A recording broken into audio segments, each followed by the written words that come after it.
meal, mosh. It's a hot, thick drink.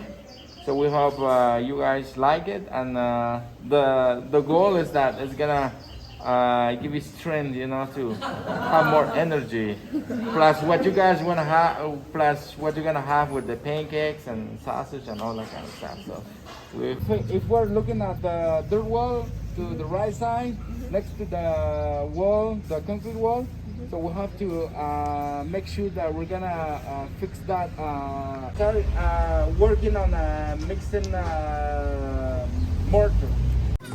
To improve the overall well-being of the lives of those in this greater lake area, because people do come from not just the village of San Andreas, but they come from some of the rural villages as well. So Bob Goff writes this. He says, I think God sometimes uses the completely inexplicable events in our lives to point us towards Him.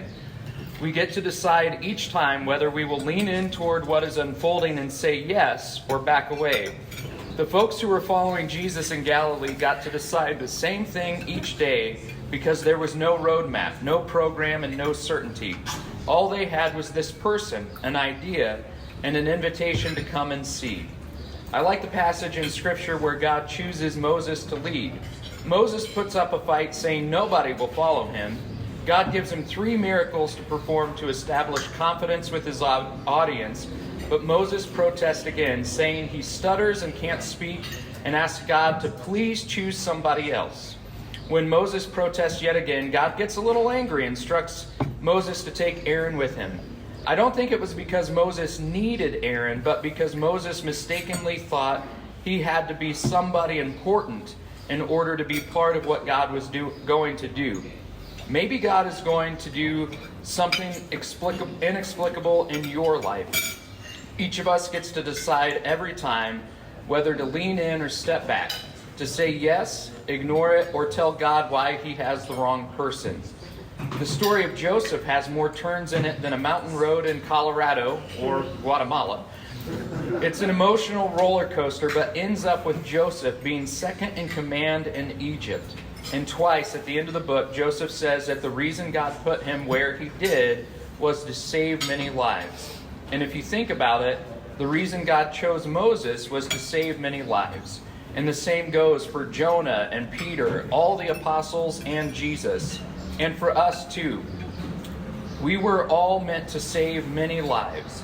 God is always trying to save lives, and it seems like He usually uses the least likely people to do it.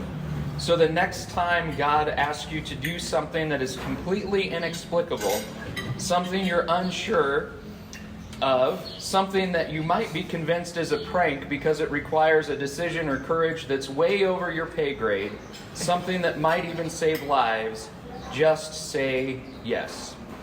So today, as we go at our work today, remember that God chooses oftentimes the least likely candidates to do a good work, and that we're all here together and we have each other. We're all Moses and Aaron in different ways and at different times, and all that this we're doing is to point not just others but also ourselves closer and closer to Jesus. So may we be blessed in our work today.